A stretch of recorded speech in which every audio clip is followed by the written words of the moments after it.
ಬಿಸಿಲಿನ ಬೆಂಕಿಗೆ ಜನರೇ ಬೆವರ್ತಾ ಇದ್ದಾರೆ. ಹೀಗಾಗಿ ಪೊಲೀಸ್ ಶ್ವಾನಗಳಿಗೂ ಹೈಟೆಕ್ ಕಾಳಜಿ ಶುರುವಾಗಿದೆ.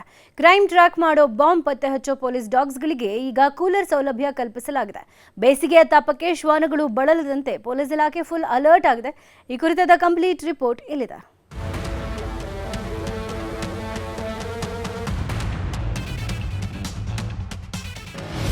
ಬಿಸಿಲಿಗೆ ತತ್ತರಿಸಿದ ನಾಯಿದಳಕ್ಕೆ ಕೂಲ್ ಕೇರ್.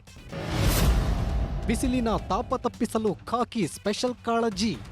ರಾಜ್ಯದಲ್ಲಿ ರಣರಣ ಬಿಸಿಲು ತಲೆ ಸುಡ್ತಿದೆ. ಭೂಮಿ ಕಾದ ಕಾವಲಿಯಂತಾಗಿದೆ.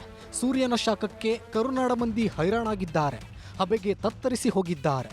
ಈ ಬಿಸಿಲ ಬೇಗೆಗೆ ಜನರಷ್ಟೇ ಅಲ್ಲ, ಇಡೀ ಜೀವ ಸಂಕುಲವೇ ಬೇಸತ್ತಿದ್ದು ಆರೋಗ್ಯದ ಮೇಲೆ ಪರಿಣಾಮ ಬೀರ್ತಾ ಇದೆ.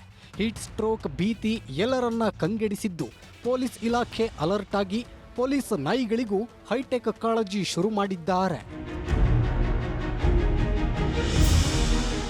ದಿನಪೂರ್ತಿ ಟ್ರ್ಯಾಕಿಂಗ್, ಬಾಂಬ್ ಡಿಟೆಕ್ಷನ್, ಕ್ರೈಮ್ ಇನ್ವೆಸ್ಟಿಗೇಷನ್ನಲ್ಲಿ ತೊಡಗಿರುವ ನಾಯಿಗಳಿಗೆ ಹೀಟ್ ಸ್ಟ್ರೋಕ್ ಭೀತಿ ಎದುರಾಗಿದೆ. ಹೀಗಾಗಿ ಹಾವೇರಿ ಜಿಲ್ಲಾ ಪೊಲೀಸ್ ಇಲಾಖೆ ಅಲರ್ಟ್ ಆಗಿದೆ. ನಾಯಿಗಳ ರಕ್ಷಣೆಗಾಗಿ ಕೆನಲ್ಗಳಲ್ಲಿ ಕೂಲರ್ ಅಳವಡಿಕೆ ಮಾಡಲಾಗಿದೆ. ಹಾವೇರಿ ಜಿಲ್ಲಾ ಪೊಲೀಸ್ ಇಲಾಖೆಯ ಶ್ವಾನದಳ ವಿಭಾಗದಲ್ಲಿ ಒಟ್ಟು 4 ನಾಯಿಗಳಿವೆ. ನಾಯಿಗಳಿಗೆ ತಂಪಾದ ನೀರು, ವಿಶೇಷ ಆಹಾರ ಹಾಗೂ ವಿಶ್ರಾಂತಿ ವ್ಯವಸ್ಥೆಯನ್ನು ಇಲಾಖೆ ಮಾಡಿದೆ. ಪಶುವೈದ್ಯರ ಸಲಹೆ ಮೇರೆಗೆ ಆರೋಗ್ಯ ತಪಾಸಣೆ ಕೂಡ ನಿಯಮಿತವಾಗಿ ನಡೆಸಿ ಕೆನಲ್ಗಳಲ್ಲಿ ಪ್ರತ್ಯೇಕವಾಗಿ 4 ಕೂಲರ್ ಅಳವಡಿಕೆ ಮಾಡಲಾಗಿದೆ. ಕರ್ತವ್ಯದಲ್ಲಿ ಸದಾ ಚುರುಕಾಗಿ ಇರುವ ಪೊಲೀಸ್ ನಾಯಿಗಳ ಆರೋಗ್ಯ ರಕ್ಷಣೆಗೂ ಇದೀಗ ಪೊಲೀಸ್ ಇಲಾಖೆ ಆದ್ಯತೆ ನೀಡಿದ್ದು ಈ ಮಾನವೀಯ ನಡೆ ಸಾರ್ವಜನಿಕರ ಮೆಚ್ಚುಗೆಗೂ ಪಾತ್ರವಾಗಿದೆ. 4 ಡಾಗ್ಗಳಿಗೆ ಒಂದೊಂದು ಕೂಲರ್ನ ವ್ಯವಸ್ಥೆ ಮಾಡಿದ್ದೀವಿ. ಬೇರೆ ಜಿಲ್ಲೆಯಲ್ಲೇನೂ ಇದನ್ನು ಮಾಡ್ತಾ ಇದ್ದಾರೆ.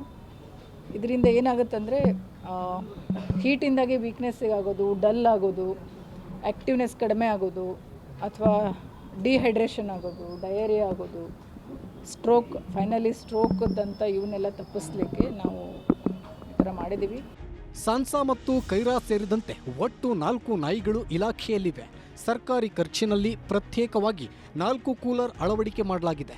ಕೂಲರ್ ಅಳವಡಿಕೆಯಿಂದ ಪೊಲೀಸ್ ನಾಯಿಗಳಿಗೆ ಬಿಸಿಲಿನ ತಾಪದಿಂದ ದೊಡ್ಡ ಮಟ್ಟದ ರಿಲೀಫ್ ಸಿಕ್ಕಿದೆ. ಕೆನಲ್ ಒಳಗಿನ ಉಷ್ಣಾಂಶ ಕಡಿಮೆಯಾಗಿದ್ದು ನಾಯಿಗಳಿಗೆ ತಂಪಾದ ವಾತಾವರಣ ನಿರ್ಮಾಣವಾಗಿದೆ.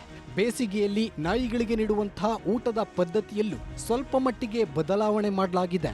ಫುಡ್ ಚಾಟೇ ಇರುತ್ತೆ ನಮ್ಮದು ನಾಯಿದು. ಅಲ್ಲಿ ಇವರು ವೆಟರ್ನರಿಯಿಂದನೇ ನಮ್ಮ ಸ್ಕ್ವಾಡ್ಗೆ, ಎಲ್ಲ ಸ್ಕ್ವಾಡ್ಗಳಿಗೆ ಇಂತಿಂಥ ಡಾಗಿಗೆ ಇದೇ ಥರ ಫುಡ್ಡು ಇಷ್ಟು ಗ್ರಾಮು ಇದು ಅಂತೇಳಿ ಅವ್ರಿಗೆ ನಾವು ಹೆಂಗೆ ಈಗ ಡಯಟ್ ಚಾರ್ಟ್ ಮಾಡ್ಕೋತೀವಿ ಮನುಷ್ಯರು, ಹಾಗೆ ನಮ್ಮದು ಡಾಗ್ ಸ್ಕ್ವಾಡ್ಗೂ ಡಯಟ್ ಚಾರ್ಟ್ ಇರುತ್ತೆ. ಅದರಲ್ಲಿ ಏನು ಚಾರ್ಟಲ್ಲಿ ಏನಿರುತ್ತೆ ಅದನ್ನು ಮಾತ್ರ ಕೊಡಬೇಕು. ಹಾಗಾಗಿ ಅದ್ರ ಥರನೇ ಅದು ಡಯಟ್ ನಡೀತದೆ. ಒಟ್ನಲ್ಲಿ ಕರ್ತವ್ಯದಲ್ಲಿ ಸದಾ ಮುಂಚೂಣಿಯಲ್ಲಿರುವ ಪೊಲೀಸ್ ನಾಯಿಗಳಿಗೆ ಈಗ ಕೂಲ್ ಕೇರ್ ಸಿಕ್ಕಿದೆ. ಬಿಸಿಲಿನ ಮಧ್ಯೆಯೂ ನಾಯಿಗಳ ಸೇವೆ ನಿರಂತರವಾಗಿರಲು ಇಲಾಖೆ ಹೊಸ ಹೆಜ್ಜೆ ಇಟ್ಟಿದೆ. ನಾಗರಾಜ್ ಮಾಕಾಪುರು, ನ್ಯೂಸ್ 18 ಕನ್ನಡ, ಹಾವೇರಿ.